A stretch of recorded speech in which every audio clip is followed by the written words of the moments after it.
Central to any team's actions is communication, which can occur in a variety of patterns.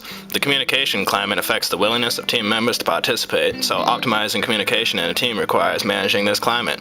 Improving communication requires building trust within the team, facilitating team meetings, and developing good communication skills.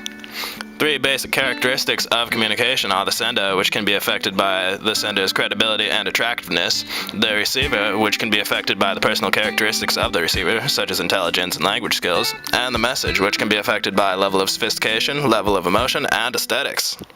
In this first scenario, we have two young whippersnappers, first being boss man Judd Graham. Boy, doesn't he look sleazy. Next, we got our faithful employee, Jeanette North. She looks jumpier than a long-tailed cat in a room full of rocking chairs. What will happen when boss man Judd Graham meets Jeanette North? This is shaping up to be stickier than a June bug caught on a fly trap. Oh, 3:15 already? Susie, where's North? Send her in here now.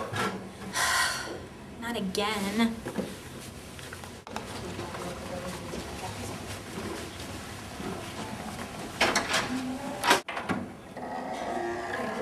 You wanted to see me, sir?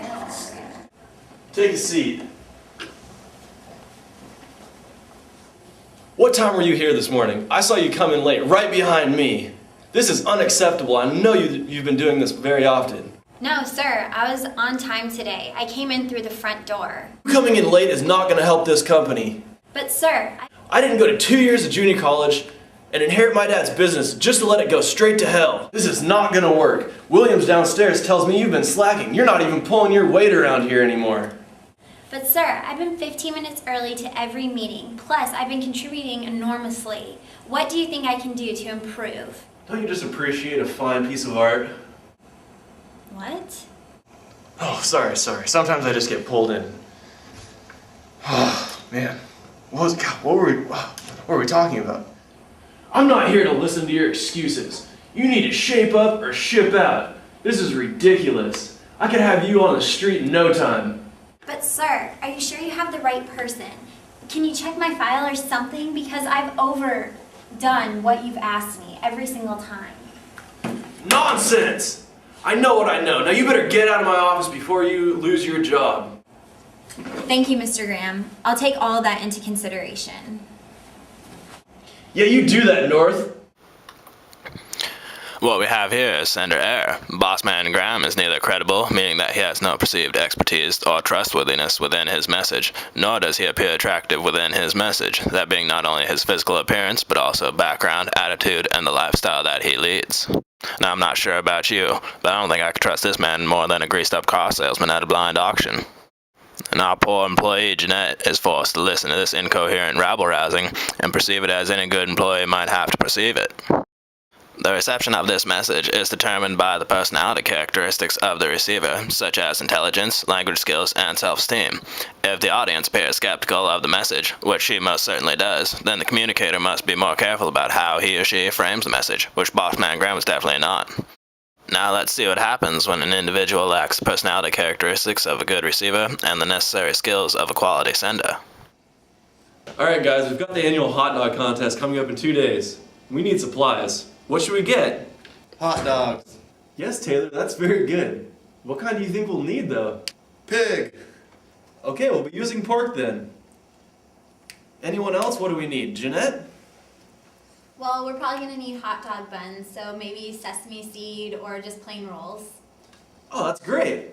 Taylor, what's your take on this? Plain or sesame? According to hot dog eating regulations, sesame seeds are far too hard to digest. We should go with plain. Okay, sesame it is. Now we have 10 hungry competitors. How many hot dogs does that mean we need? Well, back in '87, during the annual hot dog roundup in Walla Walla, I ate about 12 hot dogs. As interesting as that may be, what we really need to do is figure out what we need for our current hot We're dog gonna need competition. like 40 hot dogs a piece for sure. So what does that make it? Around 400? Probably 100 extra for fans. Let's call it at even 500. Where can we get that many hot dogs? Well, what about Old Man Wilkins off of Highway 99? The hot dog heaven? Yeah, they sell hot dogs by the barrel. I like to play with the pigs there. Taylor, can you please stay on topic? We have a lot that still needs to get done for this hot dog thing. Can we think of anything else that we need to accomplish? I think we need ketchup. Well, I think we need a 15-minute break because my head is honestly starting to hurt. I'm hungry. The various characteristics of a message interact with the characteristics of the receiver. Messages may vary in sophistication, level of emotion, and aesthetics. This message must be understood in order to be effective. Now, I'm not sure how you perceive the message here, but it appears the receiver was not quite atop his high horse in this battlefield. This precarious individual appeared more distracted than a boy with a butterfly net and about as sharp as a pine cone. This only leads to further frustration within team members, as messages not fully understood and individuals stray further from the task at hand. As this man hangs his head in shame, we can see that communication is one of the most influential factors in the work world, and that a lesson hopefully has been learned here today.